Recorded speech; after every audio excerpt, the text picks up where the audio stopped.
Hello दोस्तों, very good evening, Radhe Radhe, सत श्री अकाल, नमस्कार। आशा करता हूँ आप सभी काफी अच्छे होंगे। मैं शिशिर रोज की तरह स्वागत करता हूँ आपके अपने यूट्यूब चैनल शिशिर की पाठशाला में। तो जैसा कि आपको पता है कि we all are preparing for our KVS PRT interview 2023 और हमारी कई सारी क्लासेस, कई सारी डेमो की क्लासेस, कई सारी इंटरव्यू से रिलेटेड क्लासेस हो चुकी हैं और केवीएस पीआरटी 2023 के नाम से प्लेलिस्ट बना रखी है मैंने। जिन्होंने उस प्लेलिस्ट को नहीं देखा, उन वीडियोस को नहीं देखा और जो भी स्टूडेंट्स प्रिपेयर कर रहे हैं केवीएस पीआरटी इंटरव्यू 2023 के लिए, उस वीडियोस को जरूर देखें और वहां से एक प्रॉपर गाइडेंस लें और अपनी तैयारी को और बेहतर बनाएं। तो उसी को आगे बढ़ाते हुए मैं आज आपके सामने, आप सभी के सामने एक नया टॉपिक लेके आया हूं जो कि बेहद इंपॉर्टेंट हो जाता है केवीएस इंटरव्यू के लिए। ठीक है, और हमें ऑलरेडी एज अ टीचर, ठीक है, ये सब सारी चीजें पता होनी चाहिए। ठीक है, तो उसी को लेके मैं आया हूँ। और कल एक चीज मैं बताना चाहता हूँ दोस्तों, पहले ही बोलना चाहता हूँ कि कल मैंने एक कट ऑफ एनालिसिस के माध्यम से मैंने एक वीडियो अपलोड किया जिसमें अध्ययन मंत्रा, प्रतीक शिवालिक सर की कोचिंग का और कई सारे ऐसे कोचिंग्स थी जिसके मैंने डाटा को कलेक्ट किया और प्रस्तुत किया आपके सामने में। ठीक है, और मैंने उसमें सारी चीजों को एकदम निष्पक्ष रखा। ठीक है, ट्रूली सारी चीजों को बताया भी, ये इस कोचिंग का डाटा है, ये इस कोचिंग का डाटा है। तो कुछ लोगों के कमेंट्स भी आए थे उसमें। ठीक है, हालांकि उस कमेंट से कोई फर्क नहीं पड़ने वाला है, बट ये है कि अगर आप किसी का अच्छा नहीं कर सकते तो किसी का बुरा भी मत करिए। ठीक है, बाकी ये जिंदगी है, कुछ लोग अच्छे आएंगे तो कुछ लोग आपकी बुराई करेंगे तो कुछ लोग आपकी भलाई भी करेंगे। ठीक है, तो इसी अप्स और डाउन के फेस को झेलते हुए हमें आगे बढ़ना है। ठीक है, तो उससे कोई मतलब नहीं। बाकी क्योंकि मुझे कंक्लूजन निकालना था और मैंने खुद का भी डाटा कलेक्ट किया था, मैंने कई सारी वीडियो में वो सारी बातें ऑलरेडी बता रखी है। ठीक है, ये जो कल मैंने आपको सारी बातें बताई वो कई वीडियोस में मैंने ऑलरेडी बता रखा है। ठीक है, आप प्रीवियस वीडियोस को देख लीजिए, मैंने सारी चीजें बता रखी है। एनसीईआरटी को फॉलो करिए, किताब कक्षा 1 से 5 तक को फॉलो करिए, अपनी कम्युनिकेशन स्किल्स पे काम करिए, अपनी फ्लुएंसी पे काम करिए। ठीक है, अपने प्रेजेंटेशन स्किल्स पे काम करिए। ठीक है, और इन सब चीजों पे मैंने बता रखा है। ठीक है, तो चलिए इन सब चीजों को छोड़ते हैं, ये सारी चीजें सेकेंडरी है। आज हम लोग बात करेंगे आरटीई 2009 के बारे में, राइट टू एजुकेशन 2009 के बारे में बात करेंगे। सारी चीज एकदम विस्तृत चर्चा करेंगे। यहाँ से अगर कोई भी क्वेश्चन पुटअप किया जाता है, हम इसका जवाब आसानी से दे सके। ठीक है, तो चलिए डिस्कस करते हैं। तो पहला देख रहे होंगे, जैसा बोर्ड पे मैंने ऑलरेडी लिख दिया ताकि समय ना जाए। ठीक है, इसीलिए लिख दिया मैंने। तो इसका सीधा सा मतलब है right of children to free and compulsory education act 2009। ठीक है, तो इसका फुल फॉर्म क्या हो जाता है, right of children to free and compulsory education act 2009 के थ्रू आरटीई 2009 लाया गया। ठीक है, राइट टू एजुकेशन एक्ट। वही बात करते हैं संविधान के क्या होता है, एकदम प्रोसेस वाइज समझिए कि संविधान में जो 86th अमेंडमेंट संशोधन होता है और उसके थ्रू जो राइट टू एजुकेशन होता है उसको एक मौलिक कर्तव्य, फंडामेंटल राइट्स बना दिया जाता है। ठीक, मौलिक अधिकार बना दिया जाता है।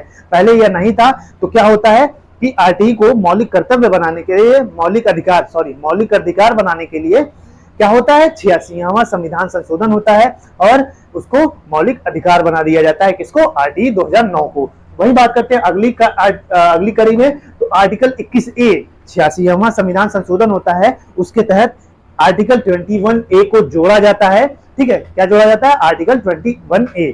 ठीक है, उसको जोड़ा जाता है जो कि संविधान के पार्ट 3 में है। ठीक है, यहां तक आपको समझ में आ गया।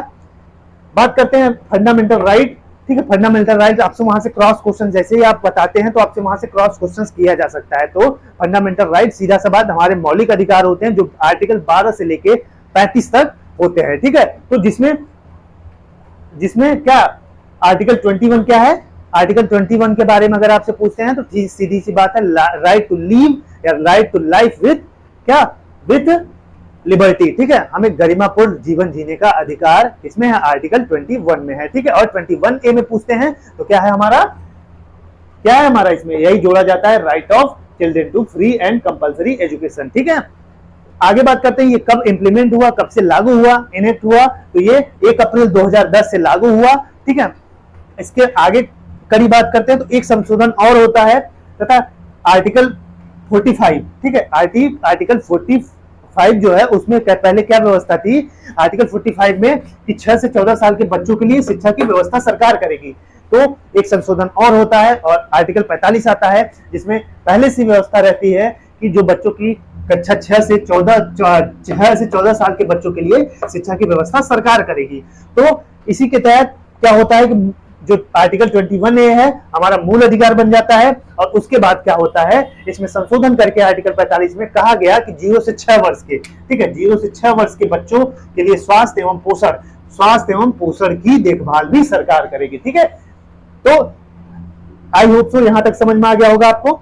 बात करते हैं आगे। तो इसमें आरटीई 2009 में, राइट टू एजुकेशन एक्ट 2009 में 7 अध्याय हैं। कितने? 7 अध्याय हैं, 38 धाराएं हैं और एक अनुसूची है। कितने? 7 अध्याय, 38 धाराएं और एक अनुसूची है। ठीक है, यहां तक समझ में आ गया। अब आगे चलते हैं। भारत आरटीई को लागू करने वाला विश्व का 135वां देश है। तो अगर आपसे पूछा जाता है कि भारत जो है आरटीई को लागू करने वाला कौन सा देश है, तो भारत इसको लागू करने वाला 135वां देश है। ठीक है, तो यहां तक समझ में आ गया। हमने बात की right of children to free and compulsory education act 2009। उसके तहत क्या होता है दोस्तों, 86वां संविधान संशोधन लाया जाता है। ठीक है, और उसके तहत इसको मौलिक अधिकार बना दिया जाता है और नया आर्टिकल 21A जोड़ दिया जाता है, जिसमें बच्चों को मुफ्त में शिक्षा का अधिकार बना दिया जाता है। ठीक है, और फंडामेंटल राइट हमारा कहां से कहां तक है, आर्टिकल 12 से 35 तक है। और आर्टिकल 21 में क्या है, right to live with liberty या right to life with liberty, मतलब एक गरिमापूर्ण जीवन जीने का अधिकार हमारे पास है। ठीक है, और कब इंप्लीमेंट हुआ, कब से लागू होता है, तो 1 अप्रैल 2010 से यह लागू होता है। वही बात करते हैं, फिर से एक संशोधन होता है और आर्टिकल 45 के तहत, जिसमें पहले व्यवस्था थी कि हम बच्चों को मुफ्त शिक्षा देंगे। ठीक है, कक्षा 6 से 14 वर्ष के बच्चों को हम मुफ्त फ्री एंड कंपल्सरी एजुकेशन देंगे। ठीक है, फ्री शिक्षा की व्यवस्था जो है वो सरकार करेगी, लेकिन उसमें फिर से उसको मूल अधिकार बना दिया जाता है। आर्टिकल 21A के तहत मूल अधिकार बनाया जाता है और कहा जाता है कि 0 से 6 वर्ष के बच्चों के लिए स्वास्थ्य और पोषण का देखभाल भी सरकार करेगी। ठीक है, और इसमें टोटल 7 अध्याय हैं, 38 धाराएं हैं और एक अनुसूची है। वही बात करते हैं, भारत आरटीई को लागू करने वाला 135वां देश बन गया है। ठीक है, अब बात करते हैं आगे, कुछ इंपॉर्टेंट पॉइंट्स हैं, हम सभी चीजों को डिस्कस करेंगे और कोई भी चीज इसमें नहीं छोड़ेंगे। ठीक है, तो चलिए आगे डिस्कस करते हैं कि आरटीई में क्या है, इसका उद्देश्य क्या है और सारी चीजें क्या है और इसमें किस बारे में बात की गई है, ताकि आपसे यहाँ इंटरव्यूअर में अगर इंटरव्यूअर क्वेश्चन पुटअप करता है तो आप इन सब क्वेश्चन का जवाब आसानी से दे सकें। ठीक है, क्योंकि यहां से आपको क्वेश्चन लगभग पूछा जाएगा कि आप आरटीई 2009 के बारे में क्या जानते हैं, आपको अगर कुछ संशोधन करने के लिए कहा जाता है तो आप क्या करेंगे, इसमें टीचर के लिए क्या व्यवस्था है, स्टूडेंट्स के लिए क्या व्यवस्था है, ये सारे क्वेश्चन यहां से आपसे पुटअप किए जा सकते हैं। ठीक है, तो अब आगे बात करते हैं। ठीक है,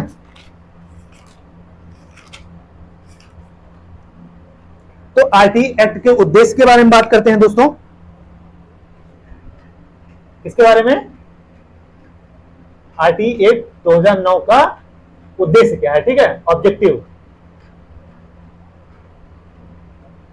अब इसके बारे में बात करते हैं कि इसका ऑब्जेक्टिव क्या है, आरटीई एक्ट 2009 का ऑब्जेक्टिव क्या है। ठीक है, तो पहला ऑब्जेक्टिव इसका क्या है, शिक्षा का सार्वभौमिकरण। ठीक है,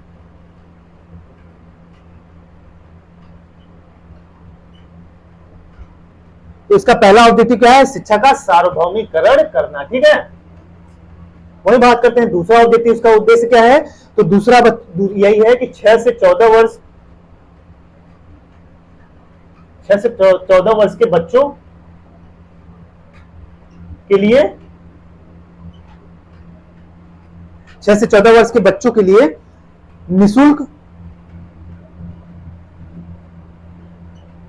निशुल्क एवं अनिवार्य शिक्षा। ठीक है,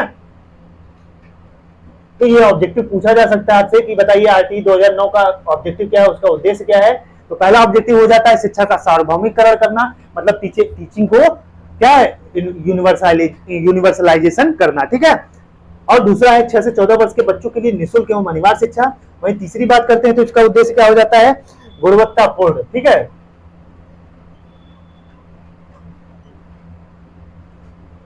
गुणवत्तापूर्ण शिक्षा को सुनिश्चित करना,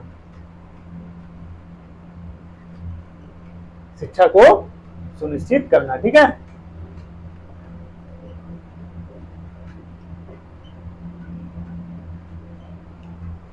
तो इसका ये ऑब्जेक्टिव है आपको अच्छे से समझ में आ गया होगा कि पहला ऑब्जेक्टिव इसका क्या है। पहला ऑब्जेक्टिव इसका दोस्तों है कि शिक्षा का सार्वभौमिकरण करना। ठीक है,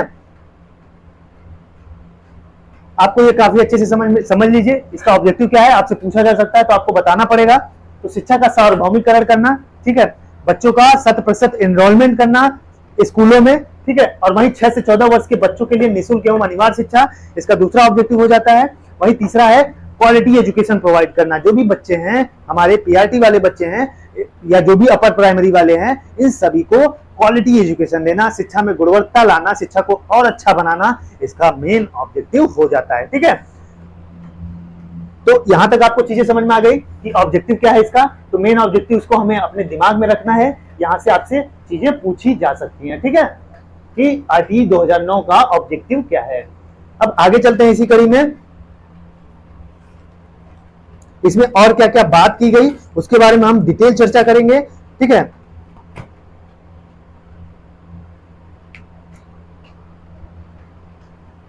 तो इसमें पहली बात तो समझ लीजिए, इसका जो एक ऑब्जेक्टिव था 6 से 14 वर्ष के बच्चों के लिए, ये जो नॉर्मल बच्चे हैं उनके लिए था। ठीक है, वहीं नोट में लिख लीजिए, ठीक है, नोट में लिख लीजिए, आप कहीं भी नोट कर लीजिए कि जो दिव्यांग बच्चे हैं, जो दिव्यांग बच्चे हैं, दिव्यांग बच्चों के लिए यह एज कितनी हो जाती है, यह एज हो जाती है कितनी, 6 से 18 वर्ष। ठीक है, ये एग्जाम में पूछा भी गया है क्वेश्चन। तो नॉर्मल बच्चा है तो 6 से 14 वर्ष तक, अगर दिव्यांग बच्चा है तो कितना, 6 से 18 वर्ष तक उनके लिए। ठीक है, ये इंपॉर्टेंट है, याद रखिएगा, 6 से 18 वर्ष तक हो जाता है। अब आगे बात करते हैं, इसमें न्यूनतम कार्य दिवस कितना है। ठीक है,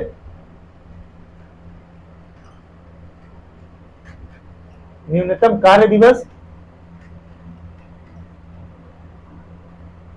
न्यूनतम कार्य दिवस और शैक्षणिक घंटे,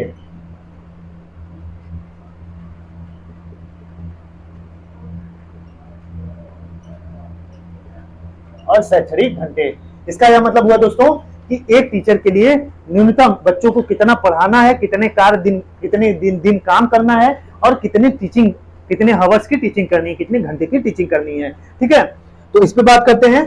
तो पीआरटी के लिए, ठीक है, पीआरटी 1 to 5 के लिए, और अपर प्राइमरी की भी इसी में बात करते लेते हैं। ठीक है, 6 to 8। ठीक है, तो जो हमारा न्यूनतम कार्य दिवस है वो प्राइमरी के लिए कितना होना चाहिए, 200 डे। ठीक है, कितना होना चाहिए, 200 दिन। ठीक है, और वहीं बात करते हैं घंटे में, बात करते हैं तो कितने घंटे बात करते हैं, 800 घंटे। ठीक है, ये हो जाता है प्राइमरी का, कि जब भी बात करें कि न्यूनतम एक साल में कितना दिन कार्य दिवस होना चाहिए, 200 दिन, और कितने शैक्षणिक घंटे, कितने टीचिंग आवर्स होने चाहिए, 800 घंटे। किसके लिए, पीआरटी के लिए। ठीक है, अब बात करते हैं कक्षा 6 से 8 तक के लिए, तो इनके लिए हो जाता है 220 दिन, इनके लिए 220 दिन। और वही बात करते हैं पीआरटी के लिए, इसके लिए कितने घंटे होने चाहिए, तो 1000 घंटे। ठीक है, 1000 घंटे। तो यहां तक आपको चीजें समझ में आ गई होंगी कि न्यूनतम कार्य दिवस कितना होना चाहिए एक साल में, और कितने शैक्षणिक घंटे होने चाहिए बच्चों के लिए। तो पीआरटी के लिए कक्षा 1 से 5 तक के लिए 200 घंटे मिनिमम होने चाहिए एक साल में, और 800 घंटे होने चाहिए। ठीक है, वही बात करें कक्षा 6 से 8 तक के लिए 220 दिन होना चाहिए और 1000 घंटे होने चाहिए। ठीक है, अब आगे बात करते हैं इस पे, हम सारी इंपॉर्टेंट चीजों को कवर करेंगे दोस्तों इसमें, और बहुत आसानी से चीजों को समझते हुए चलेंगे। ठीक है, अब जो हमारा नेक्स्ट है इस पे बात करते हैं। तो नेक्स्ट पे बात करते हैं कि प्रतिदिन शिक्षण कार्य कितना होना चाहिए। ठीक है,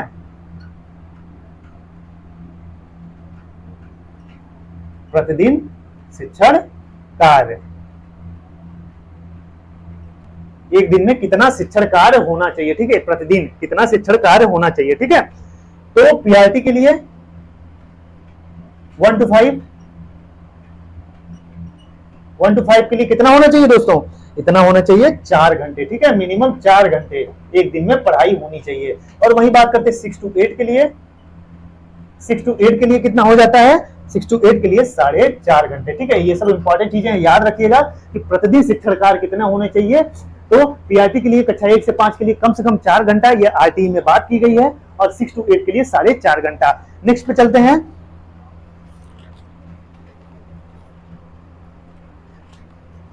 नेक्स्ट हम बात करते हैं छात्र शिक्षक अनुपात कितना होना चाहिए। ठीक है, शिक्षक और चाइल्ड रेशियो। ठीक है, छात्र और शिक्षक अनुपात,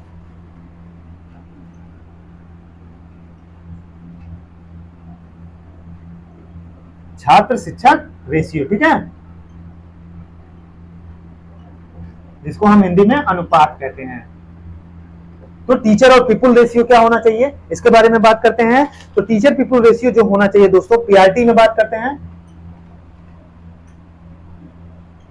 1 to 5, वही 6 to 8। ठीक है, कक्षा 6 से 8 तक की। तो पीआरटी में 30 स्टूडेंट पर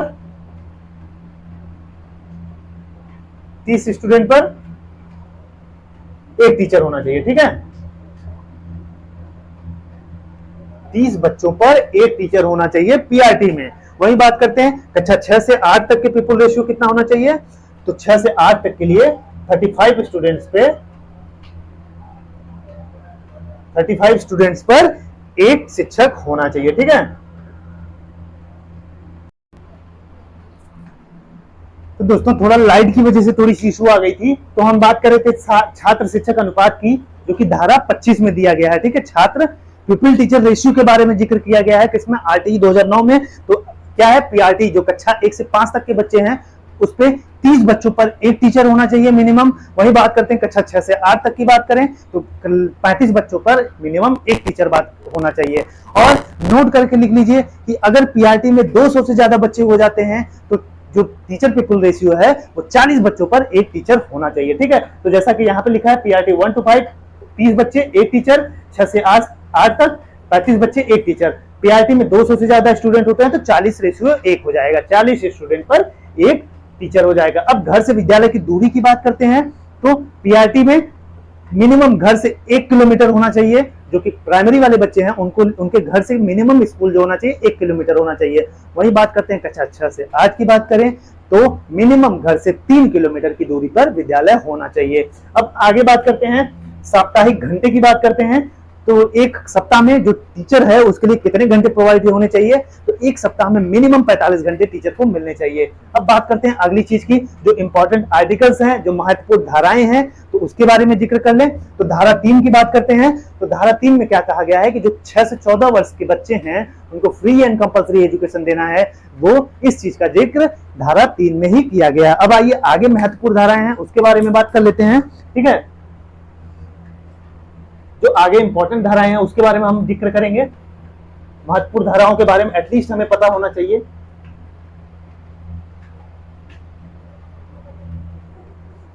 ठीक है, तो धारा 28 की बात कर लेते हैं। धारा 28 में क्या कहा गया है, धारा 28 में प्राइवेट ट्यूशन पर निषेध।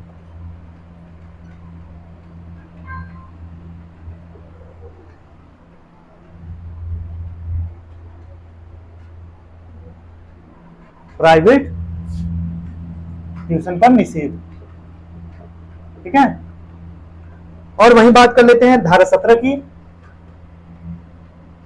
धारा 17 में किसके बारे में जिक्र किया गया है दोस्तों, धारा 17 में कहा गया है शारीरिक दंड किसी प्रकार का नहीं मिलना चाहिए बच्चों को। ठीक है, शारीरिक दंड का निषेध। ठीक है, तो ये धारा 17 में वो कहा गया है। वहीं धारा 21 में क्या कहा गया है, धारा 21 की बात करें तो इसमें विद्यालय प्रबंधन समिति होनी चाहिए। एक विद्यालय प्रबंधन समिति होनी चाहिए। ठीक है, जिसमें 75% तो जो स्कूल मैनेजमेंट कमेटी होती है दोस्तों, स्कूल मैनेजमेंट कमेटी, विद्यालय प्रबंधन समिति, इसमें क्या कहा गया है कि 75% जो सदस्य होंगे इसके वो बच्चों के पेरेंट्स या अभिभावक होंगे, माता पिता या अभिभावक होंगे, और 50% कंपल्सरी है कि उसमें महिलाएं सदस्य होनी चाहिए। वही स्कूल मैनेजमेंट कमेटी या विद्यालय प्रबंधन समिति का जो अध्यक्ष होता है वो माता पिता ही अध्यक्ष होंगे। ठीक है, तो यहां तक समझ में आ गया आपको। अगला देखिए धारा इंपॉर्टेंट है, धारा 13, किसी भी प्रकार का फीस और डोनेशन नहीं लेना है बच्चों से। ठीक है, धारा 13 में इसका जिक्र किया गया है। वही बात करते हैं धारा 29 की, तो मातृभाषा में, बच्चों के मातृभाषा में शिक्षा देनी चाहिए, शिक्षा होनी चाहिए, और इसमें बच्चों को उस लाइब्रेरी होना चाहिए। ठीक है, एक चीज इसमें धारा 13 में और मेंशन कर लीजिएगा कि बच्चों की एज के अनुसार टीचिंग देना है, बच्चों के एज के अनुसार विद्यालय में प्रवेश कराना है। ठीक है, या लेना है। तो यहां तक हम लोगों ने इंपॉर्टेंट चीजें समझी। क्या समझी, एक समराइज करते हैं चीजों को कि RT education, right of free and compulsory education to children act 2009 आया।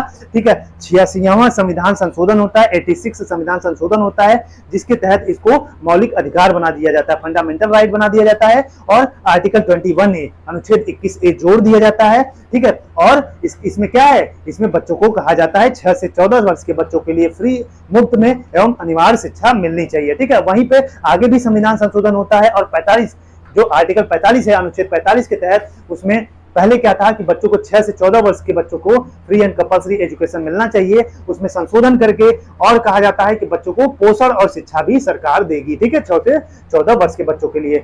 वही बात करते हैं आगे की, उसमें बात किया हम लोगों ने, जो दिव्यांग बच्चे हैं उनके लिए 6 से 18 वर्ष उम्र होगी। ठीक है, और जो नॉर्मल बच्चे होंगे 6 से 14 वर्ष। आगे की कड़ी में हम लोगों ने बात किया कि महत्वपूर्ण, हमने उसके उद्देश्य के बारे में बात किया। उसके बाद ठीक है, जो उद्देश्य है आरटीई एक्ट का, उद्देश्य क्या होना चाहिए, तो पहला उद्देश्य जो है वो शिक्षा का सार्वभौमिकरण होना चाहिए। वही बात करें 100% एनरोलमेंट हो जाना चाहिए। वही बात करें 6 से 14 वर्ष के बच्चों को फ्री एंड कंपलसरी एजुकेशन देने की बात कही गई है, इसका दूसरा उद्देश्य हो जाता है। और बच्चों को क्वालिटी एजुकेशन प्रोवाइड, शिक्षा में गुणवत्ता को लाना, शिक्षा को और बेहतर बनाना, ये उद्देश्य हो जाते हैं। आगे की बात करते हैं तो इसमें न्यूनतम कार्य दिवस के बारे में हम लोगों ने बात की। तो जो कक्षा 1 से 5 तक के बच्चे हैं उनको मिनिमम 200 दिन और मिनिमम 800 घंटे मिलने चाहिए। ठीक है, वहीं कक्षा 6 से 8 तक की बात करते हैं तो मिनिमम उनको 220 दिन मिलना चाहिए और 1000 घंटे मिलने चाहिए। आगे हमने इसकी कड़ी में बात किया कि प्रतिदिन कितना शिक्षण कार्य होना चाहिए। तो जो कक्षा 1 से 5 तक के बच्चे हैं उनको कितना, 4 घंटे प्रतिदिन पढ़ाई होनी चाहिए। वहीं जो कक्षा 6 से 8 तक के बच्चे हैं उनके लिए 4.5 घंटे का शिक्षा का प्रावधान किया गया है। वहीं छात्र शिक्षक अनुपात की बात की हम लोगों ने, तो छात्र शिक्षक अनुपात क्या होना चाहिए, आरटीई एक्ट में जिक्र किया गया है। तो 30 जो बच्चे हैं प्राइमरी में 30 बच्चों पर एक टीचर होना चाहिए, और कक्षा 6 से 8 तक में 35 बच्चों पर एक शिक्षक होना चाहिए। वही बात करते हैं अगर प्राइमरी में 200 से ज्यादा बच्चे हो जाते हो जाते हैं तो उस पर टीचर पीपल रेशियो 40:1 हो जाता है। ठीक है, तो इसके अगली कड़ी में हम लोगों ने किसके बारे में बात की कि स्कूल मैनेजमेंट कमेटी के बारे में बात की। ठीक है, छात्र शिक्षक अनुपात के बाद हम लोगों ने बात की घर से विद्यालय की दूरी, कक्षा 1 से 5 तक 1 किलोमीटर, कक्षा 6 से 8 तक मिनिमम 3 किलोमीटर होना चाहिए। तो टीचर को साप्ताहिक घंटे कितने मिलने चाहिए, एक सप्ताह में टीचर को मिनिमम 45 घंटे मिलने चाहिए। अब हम लोगों ने इसके अगली कड़ी में बात की इंपॉर्टेंट आर्टिकल के बारे में, जिसमें धारा 3 के बारे में बच्चों को फ्री एंड कंपलसरी एजुकेशन 6 से 14 वर्ष के लिए बात की गई है। वहीं धारा 28 में बात की है प्राइवेट ट्यूशन पर मनाही। अगले कड़ी में बात की हम लोगों ने धारा 17, किसी प्रकार का शारीरिक दंड नहीं देना है बच्चों को। अगली कड़ी में बात की स्कूल मैनेजमेंट कमेटी के बारे में धारा 21 में, जिसमें क्या कहा गया है कि 75% अभिभावक होंगे सदस्य और 50% महिलाएं होंगी, और जो उसका अध्यक्ष होगा स्कूल मैनेजमेंट कमेटी का वो माता पिता होंगे। ठीक है, अगली कड़ी में हम लोगों ने बात की कि धारा किसके बारे में बात की, धारा 13 में किसी भी प्रकार का कोई फीस और डोनेशन नहीं लेना है, ये चीजें के बारे में बात की। और धारा 12 के बारे में ईडब्ल्यूएस के जो बच्चे हैं उनको 25% आरक्षण मिलेगा। ठीक है, और उनके आयु के अनुसार कक्षा में प्रवेश दिया जाएगा। वही धारा 29 के बारे में बात की कि बच्चों को मातृभाषा में, उनकी मातृभाषा में शिक्षा देनी होगी, और स्कूल लाइब्रेरी, यहीं पे एनसीएफ, इसी आर्टिकल में आरटीई एक्ट के थ्रू क्या जिक्र किया गया, एनसीएफ 2005 को स्वीकार किया गया। CCE continuous and comprehensive evaluation के बारे में बात की गई, और अच्छी इंफ्रास्ट्रक्चर के बारे में बात की, ड्रिंकिंग फैसिलिटी के बारे में बात की गई, अच्छे प्लेग्राउंड की प्रोवाइड कराना चाहिए स्कूल्स को। इन सब सारी चीजों के बारे में डिस्कस किया गया। तो आई होप सो आपको समझ में आ गया होगा। तो इस वीडियो में यहीं तक, फिर मिलेंगे एक नई जोश और नई ऊर्जा के साथ आपके अपने यूट्यूब चैनल शिशिर की